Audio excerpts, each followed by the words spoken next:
ಅಳ್ಬೇಡ ಮನ್ವಿ, ಅತ್ತೆ ಪರವಾಗಿ ನಾನು ಕ್ಷಮೆ ಕೇಳ್ತೀನಿ. ಅತ್ತೆ ನಿಂಗೆ ಹೊಡಿಬಾರ್ದಾಗಿತ್ತು. ನೀನು ವಿಕ್ಕಿ ಬಗ್ಗೆ ಮಾತಾಡಿದೆಯಲ್ಲ, ಅದಕ್ಕೆ ಅವ್ರು ಕೋಪ ಮಾಡ್ಕೊಂಡಿದ್ದಾರೆ ಅಷ್ಟೇ. ನನಗೆ ಮಾಮ್ ಹೊಡೆದಿದ್ದಕ್ಕೆ ಬೇಜಾರಿಲ್ಲ ಅಭಿ, ಅದ್ರ ಬಗ್ಗೆ ನೋವೂ ಇಲ್ಲ. ಆದರೆ ನೀನು ನಾನು ಹೇಳಿದ್ರ ಬಗ್ಗೆ ಯೋಚನೆ ಮಾಡು.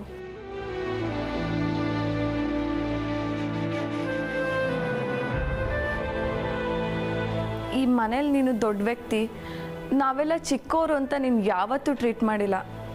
ನಮ್ಮನ್ನೆಲ್ಲ ಫ್ರೆಂಡ್ ಥರನೇ ಟ್ರೀಟ್ ಮಾಡಿದ್ಯಾ. ನೀನು ದೊಡ್ಡ ಬಿಸ್ನೆಸ್ ಮ್ಯಾನ್ ಅಂತ ನಮ್ಗೆ ಯಾವತ್ತೂ ಅನಿಸಿಲ್ಲ. ಆ ವಿಷಯದಲ್ಲಿ ನಾವು ತುಂಬ ಲಕ್ಕಿ. ಆದರೆ ನೀನು ಆದ್ಯನ ಅರ್ಥನೇ ಮಾಡ್ಕೊಂಡಿಲ್ಲ. ಅವಳನ್ನ ಅರ್ಥ ಮಾಡ್ಕೊಳ್ಳೋದೇನಿದೆ, ಅವಳೇ ಚೆನ್ನಾಗಿ ಅರ್ಥ ಮಾಡಿಸ್ಬೋದಲ್ಲ. ಇಲ್ಲ ಅಭಿ, ಆದ್ಯ ಈ ರೀತಿ ನಡ್ಕೊಳ್ಳೋದಕ್ಕೆ ಕಾರಣ ಇದೆ. ವಿಕ್ಕಿ ನೀವು ಅನ್ಕೊಂಡಂಗಲ್ಲ. ಹಾಗಾದರೆ ನೀನು ವಿಕ್ಕಿ ಬಗ್ಗೆ ಹೇಳಿದ್ದೆಲ್ಲ ಸತ್ಯನಾ? ಹೌದು, ಸತ್ಯನೇ. ನಾನು ಕಣ್ಣಾರೆ ನೋಡಿದ್ದೀನಿ. ಆದ್ಯನ ಅವನು ಎಷ್ಟು ಗೋಳೈಕೊಂಡಿದ್ದಾನೆ ಅಂತ ನನಗೆ ಗೊತ್ತು. ವಿಕ್ಕಿ ನೀವು ಅನ್ಕೊಂಡಷ್ಟು ಮುಗ್ಧ ಆಗಲಿ ಜೆಂಟಲ್ಮನ್ ಆಗಲಿ ಅಲ್ವೇ ಅಲ್ಲ. ಸರಿ, ವಿಕ್ಕಿ ನಿಜವಾಗ್ಲೂ ಕೆಟ್ಟವನೇ ಆಗಿದ್ರೆ ಈ ಮನೇಲಿ ಯಾರು ಯಾಕೆ ಮಾತಾಡಲಿಲ್ಲ? ಹಾಂ, ಈ ಮನೇಲಿ ಮಾತಾಡಬೇಕಾಗಿದ್ದು ಆದ್ಯ, ಆದರೆ ಅವಳೇ ಮಾತಾಡ್ತಿಲ್ಲ. ಅದೇ ಯಾಕೆ ಮಾತಾಡಲಿಲ್ಲ ಅಂತ. ಈ ಪ್ರಶ್ನೆಗೆ ನನ್ನ ಹತ್ರನೂ ಉತ್ತರ ಇಲ್ಲ. ಶ್ರಾವಣಿ ಅವರು ವಿಕ್ಕಿ ನಿಜವಾದ ರೂಪದ ಬಗ್ಗೆ ಕಮ್ಯುನಿಕೇಟ್ ಮಾಡೋದಕ್ಕೆ ಎಷ್ಟು ಸರಿ ಟ್ರೈ ಮಾಡಿದ್ದಾರೆ ಗೊತ್ತಾ.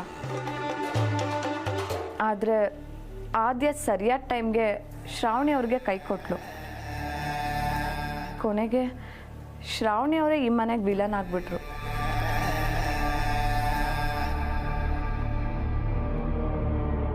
ಆದ್ಯ ಸರಿಯಾದ ಟೈಮಲ್ಲಿ ಧೈರ್ಯ ತೊಗೊಂಡಿದ್ದಿದ್ರೆ ಎಲ್ಲರೂ ನೆಮ್ಮದಿಯಾಗಿರ್ತಿದ್ರು.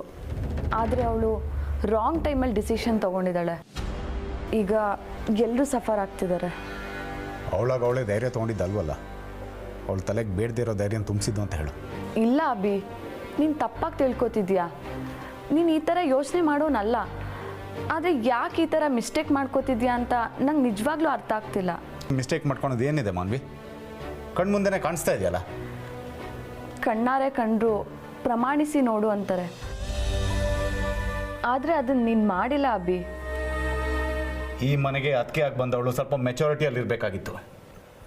ಆದ್ಯನ ಸಮಾಧಾನ ಮಾಡಿ ಅಲ್ಲೇ ಇರಿಸ್ಕೊಂಡು ನಂಗೆ ಹೇಳ್ಬೋದಾಗಿತ್ತು. ನಾನು ಈ ಪ್ರಾಬ್ಲಮಿಗೆ ಸೊಲ್ಯೂಷನ್ ಹುಡುಕ್ತಾ ಇದ್ದೆ. ಆದ್ಯನಿಗೆ ನಾನು ಅಷ್ಟು ಕೆಟ್ಟಣ್ಣ ಆಗ್ಬಿಟ್ನಾ? ಆದ್ಯ ಆದರೂ ನನ್ನ ಬಗ್ಗೆ ಯೋಚನೆ ಮಾಡದೆ ಹಾಗೆ ಹೋದ್ಲು. ಅಟ್ಲೀಸ್ಟ್ ಶ್ರಾವಣಿ ಯಾರು ಯೋಚನೆ ಮಾಡ್ಬೋದಾಗಿತ್ತಲ್ಲ. ಅವಳು ಎಂಥ ದೊಡ್ಡ ದ್ರೋಹ ಮಾಡಿದಾಳಂತ ಜಸ್ಟ್ ಮಾತಲ್ಲಿ ಹೇಳೋಕ್ಕಾಗ್ತಿಲ್ಲ ನನಗೆ. ಹಾಗಾದರೆ ನೀನು ನಮ್ಮನ್ನು ಕ್ಷಮಿಸೋದೇ ಇಲ್ವಾ? ಇಲ್ಲ, ಕ್ಷಮಿಸಂತ ತಪ್ಪಲ್ಲ ಇಲ್ಲ ಇದು.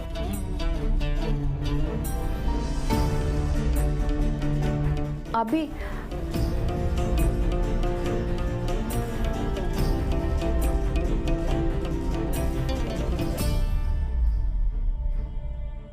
ಅಮ್ಮಯ್ಯಂದೇನೂ ತಪ್ಪಿಲ್ಲ.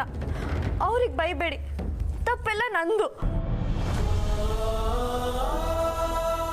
ಇದಕ್ಕೆಲ್ಲ ಕಾರಣ ನಾನೇನೆ. ನೀನು ಸುಮ್ಮನೆ ಇರಮ್ಮ. ನಿನ್ನ ಮುಖ ನೋಡೋಕ್ಕೂ ನನಗಿಷ್ಟ ಇಲ್ಲ.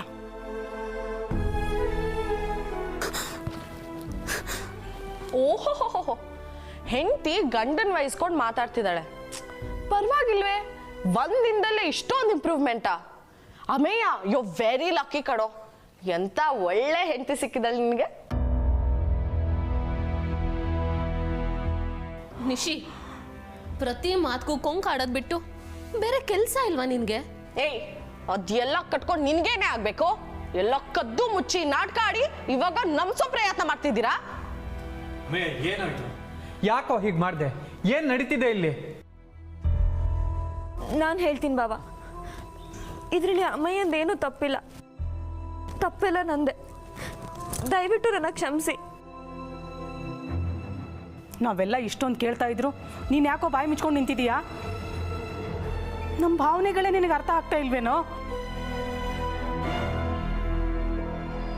ಎಲ್ಲ ಮಾತುಗಳು ಆದ್ಯನೇ ಆಡ್ತಾ ಇದ್ದಾಳೆ. ನೀನು ಯಾಕೆ ಮಾತಾಡ್ತಾ ಇಲ್ಲ? ಅಂತ ತಪ್ಪು ನಿನ್ನಿಂದ ಏನಾಗಿದೆ ಅಂತ ಹೇಳು. ಮಾತಾಡೋ.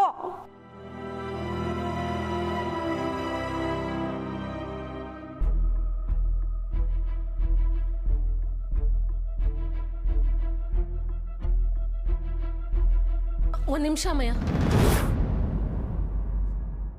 ಒಳಗೆ ಬರಬೇಡ. ಇಬ್ರಿಗೂ ಆರತಿ ಮಾಡಬೇಕು.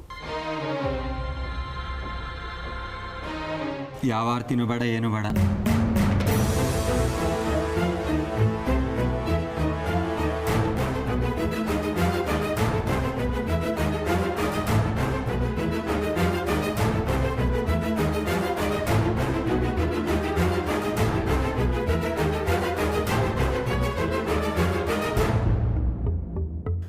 ಏನೋ ಮಿಸ್ ಹೊಡಿತಾ ಇದೆ. Something is fishy. ಅಮೇಯ ಆದ್ಯನ ಅಷ್ಟೊಂದೆಲ್ಲ ಲವ್ ಮಾಡಿ ಮದುವೆ ಮಾಡ್ಕೊಂಡು ಮನೆ ಕರ್ಕೊಂಡು ಬಂದು ಅವಳನ್ನ ಹೊರಗೆ ಬಿಟ್ಟು ಒಬ್ಬನೇ ಬಂದಿದ್ಯಲ್ಲ, ಯಾಕೆ?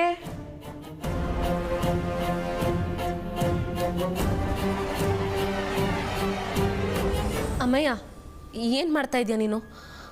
ಆದ್ಯಾಕೆ ಬೇಜಾರಾಗಲ್ವಾ? ನೀನೊಬ್ಬನೇ ಯಾಕೆ ಒಳಗೆ ಬಂದೆ? ಮದುವೆ ಆಗಿದ್ದು ಮೊದಲನೇ ದಿನಾನೇ ಜಗಳ ಮಾಡ್ಕೊಂಡಂಗಿದೆ.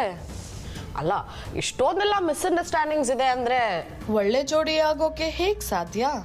ಅಮ್ಮಯ್ಯ, ಇದನ್ನೆಲ್ಲ ನೋಡಿಕೊಂಡು ಸಹಿಸ್ಕೊಂಡು ನಾನು ಸುಮ್ಮನೆ ಇರೋದಕ್ಕಾಗಲ್ಲ. ಮೊದಲು ಎಲ್ಲದಕ್ಕೂ ಸರಿಯಾಗಿ ಉತ್ತರ ಕೊಡೋ. ದೊಡ್ಡಮ್ಮ, ದಯವಿಟ್ಟು ನನ್ನ ಕ್ಷಮಿಸಿ. ಇಷ್ಟು ಸುಲಭವಾಗಿ ಬಂದುಬಿಟ್ಟು ಕ್ಷಮಿಸ್ಬಿಡು ಅಂತ ಹೇಳ್ತಾ ಇದೀಯಾ? ನೀನು ಮಾಡಿರೋದು ಎಷ್ಟು ದೊಡ್ಡ ತಪ್ಪು ಅಂತ ನಿನಗೆ ಗೊತ್ತಿದೆಯಾ? ಮದುವೆ ಮನೆಯಿಂದ ಹುಡುಗಿನ ಓಡಿಸ್ಕೊಂಡು ಬಂದು ಮದುವೆ ಆಗಿದೆಯಾ? ಆ ಮನೆಯವ್ರಿಗೆ ಬೇಜಾರು ಮಾಡಿ ಅವಮಾನ ಮಾಡಿ ಇಲ್ಲಿ ಬಂದು ಕ್ಷಮೆ ಕೇಳಿದ್ರೆ ಎಲ್ಲ ಸರಿ ಹೋಗುತ್ತಾ? ನೀವು ಅಂದ್ಕೊಂಡಿರೋ ಥರ ಏನೂ ಇಲ್ಲ ದೊಡ್ಡಮ್ಮ. ನಾನು ಆದ್ಯನ ಓಡಿಸ್ಕೊಂಡು ಬಂದಿಲ್ಲ. ಆಯ್ತಪ್ಪ, ನೀನು ಓಡಿಸ್ಕೊಂಡು ಬಂದಿಲ್ಲ, ಅವಳೇ ಓಡಿ ಬಂದ್ಲು ಅಂತ ಇಟ್ಕೊಳ್ಳೋಣ. ಅದಕ್ಕೆ ನೀನು ತಾಳಿ ಕಟ್ಬಿಡ್ತೀಯಾ?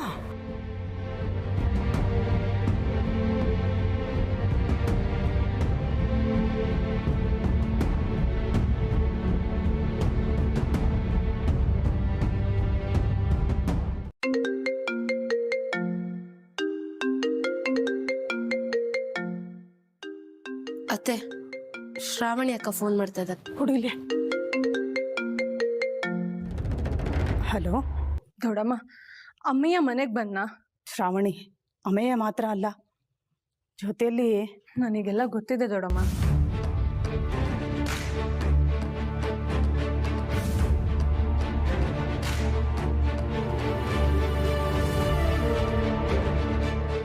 ಅಂದರೆ ಆದ್ಯ ಇಲ್ಲಿಗೆ ಬಂದಿರೋ ವಿಚಾರ ಎಲ್ಲ ಗೊತ್ತಾಗಿದೆ.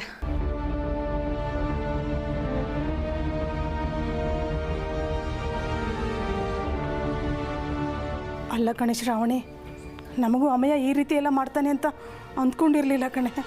ನನಗೂ ಆಶ್ಚರ್ಯ ಆಯಿತು ದೊಡ್ಡಮ್ಮ. ಆದರೆ ಇವಾಗ ವಿಷಯ ಅದಲ್ಲ. ಅಂದರೆ ಅಮಯನ ವಿಚಾರ ನಿಮ್ಮ ಮನೆಯವ್ರಿಗೆಲ್ಲ ಗೊತ್ತಾಗಿದೆಯಾ? ಗೊತ್ತಾಗಿದೆ.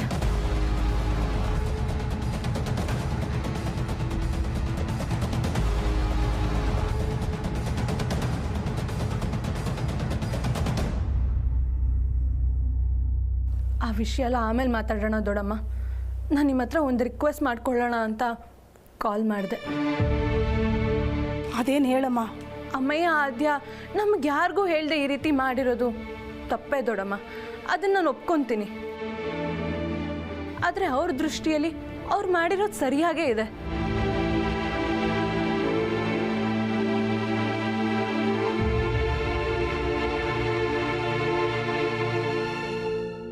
ನಿಮ್ಮ ಕೋಪನೆಲ್ಲ ದಯವಿಟ್ಟು ಸೈಡ್ಗಿಟ್ಟು ಮದುಮಗಳನ್ನ ಮನೆಗೆ ತುಂಬಿಸ್ಕೊಳ್ಳಿ ದೊಡ್ಡಮ್ಮ.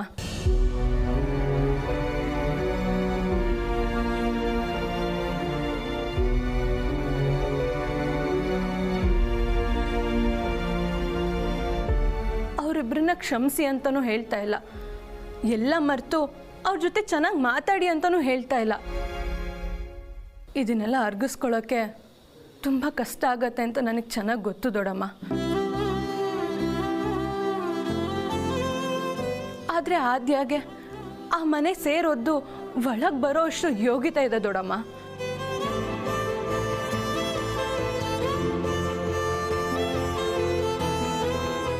ಏನೇ ಆಗಿದ್ರು ಆದ್ಯ ಆ ಮನೆ ಸೊಸೆ.